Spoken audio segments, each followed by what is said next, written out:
ఈ వేసాఖ క్షేత్రానికి సంబంధించినటువంటి తాళ్ళ గిరీష్ గౌడ్ గారు ఉన్నారు. వీరు సిద్దిపేట జిల్లా వంటిమామిడికి చెందినటువంటి ఆర్కా వెజిటేబుల్స్ వారు అంటుకట్టించినటువంటి వంకాయని సాగు చేస్తున్నారు. సో వారు గత 6 నెలలుగా ఈ వంకాయని సాగు చేస్తున్నారు. అయితే అధిక దిగుబడి సాధిస్తూ లాభాల వైపు పయనిస్తున్నారని తెలిసింది. మీ ఎక్స్పీరియన్స్, మీరు ఎలాంటి వంగడాన్ని ఎంచుకున్నారు, గ్రాఫ్టింగ్ పద్ధతిలో ఎలాంటి దిగుబడులు వస్తున్నాయి? నేను ఒక 6 మంత్స్ నుంచి వంకాయ పండిస్తున్నాను. అంతకుముందు వచ్చేసి లోకల్ ఒక 3 ఇయర్స్ నుంచి వంకాయ పండిస్తున్నాను. అంతకుముందు 3 ఇయర్స్ నుంచి ఏంటంటే లోకల్ వంకాయ తీసుకొచ్చి చేస్తున్నాను. సో అది ఏమవుతుందంటే ఒక 3 మంత్స్ క్రాప్ వచ్చేసి ఆ తర్వాత చెట్టు డౌన్ అయిపోతుంది, క్రాప్ రావట్లే, అధిక దిగుబడి రావట్లే. ప్లస్ దానికి ఏమవుతుందంటే వైరస్ అనేది చాలా అటాక్ అవుతుంది.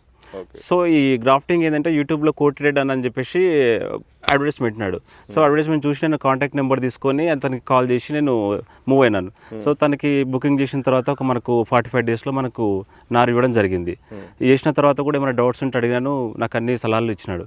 సో ఇప్పుడు ఇది 3 మంత్స్ నుంచి మనకు స్టార్ట్ అయిందన్న.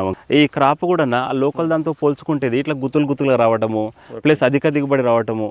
ఎంత వస్తుంది అంటే మీరు ఇప్పుడు ఆల్రెడీ క్రాప్ తీస్తున్నారన్నారు కదా, అంటే ఎన్ని రోజులకు ఒకసారి తీస్తున్నారు, ఎంత వస్తుంది? ఇప్పుడు అన్నది నేను ప్రస్తుతం 30 గుంటలు వేసినానన్న. 30 గుంటల్లో 2 టన్నులు, ఒక కటింగ్ 2 టన్నులు కటింగ్ వస్తుంది.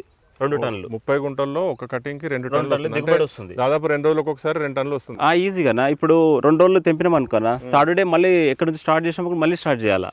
అంటే ఇప్పుడు గ్రాఫ్టింగ్ లో ఇలా గుత్తులుగా వస్తుందా వంకాయ, లేకపోతే నార్మల్ దాంట్లో కూడా వస్తుంది? నార్మల్ దాంట్లో ఇట్లా రాదన్న, సింగిల్ వచ్చేది. సో దీనికి గుత్తులుగా ఎటు చూడన్న, ఇప్పుడు ఉంది కదన్నా, ఇక్కడ 3 ఉన్నాయి, ఇక్కడ ఇట్లా 3 రావడం, ఇక్కడ చూడన్న, ఇట్లా కొత్త బ్రాంచెస్ వచ్చుకుంటూ మొత్తం గుత్తులుగా వస్తుంది అనమాట.